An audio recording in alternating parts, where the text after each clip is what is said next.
Hey everyone, तो आज मैं आपको जहां लेकर जाने वाली हूं वो मेरे दिल्ली के ट्रिप का फर्स्ट डे का सबसे बड़ा हिस्सा था। पर वहां जाने से पहले मैं एडवाइस करूंगी कि पूरी अच्छी तरह से खाकर जाना, हाइड्रेट होकर जाना और वाटर बॉटल भी कैरी करना, क्योंकि वो काफ़ी बड़ा है और घूमने में हमें काफ़ी टाइम लगने वाला था।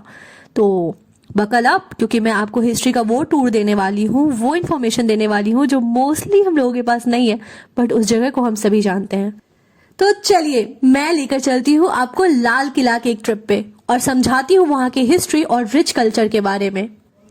दिल्ली के दिल में खड़ा एक ऐसा किला जो न केवल इतिहास का साक्षी है, बल्कि हर दौरा पर हिंदुस्तान की कहानी को अपनी लाल ईंटों में सजाए बैठा है। 1638 शाहजहां एक ऐसा शहर बनाना चाहते थे जो दुनिया का सबसे खूबसूरत कैपिटल हो, शाहजहानाबाद, और उस शहर का ताज, उस शहर की शान होना था एक लाल पत्थरों से सजा हुआ किला, लाल किला। कंस्ट्रक्शन स्टार्ट हुआ 1638 में और टोटल 9 साल लगे इसे बनने में। 9 साल इमेजिन करो, हर दिन हजारों मजदूर, क्राफ्ट्समैन और आर्किटेक्ट इस फोर्ट का एक एक टुकड़ा तराश रहे थे। शाहजहां कहते थे ऐसा किला बनाओ जो तख्ते दिल्ली की शान कभी कम ना होने दो, और सही में इसने कभी कम होने दिया भी नहीं।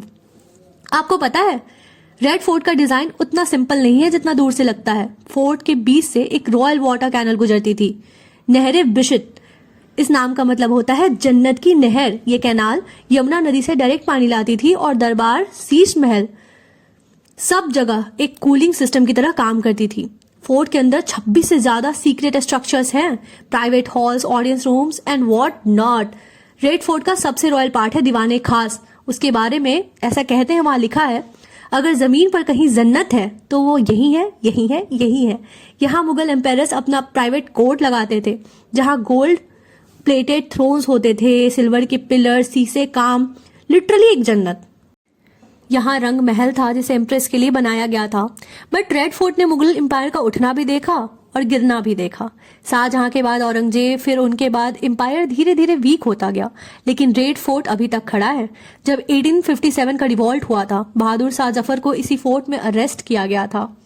अंग्रेजों ने यहाँ ट्रायल्स भी किए। आजाद हिंद फौज के हीरोज को, शाह नवाज खान, प्रेम कुमार सेंगल, यहीं पर इनका कोर्ट मार्शल हुआ था। और क्या अब आपको ये पता है कि 15 अगस्त के दिन यहाँ पे ही फ्लैग होस्टिंग क्यों होती है हर बार? तो मैं बताती हूँ। 1947 14 अगस्त की वो रात जब नेहरू ने कहा था at the stroke of the midnight hour India will awake to life and freedom, वो लाल किले से ही कहा था। और तब से अब तक 15 अगस्त के दिन यहीं पे हम फ्लैग होस्टिंग करते हैं। हमने हमारे इतिहास को जिंदा रखने की पूरी कोशिश की है, इसलिए बच्चों को भी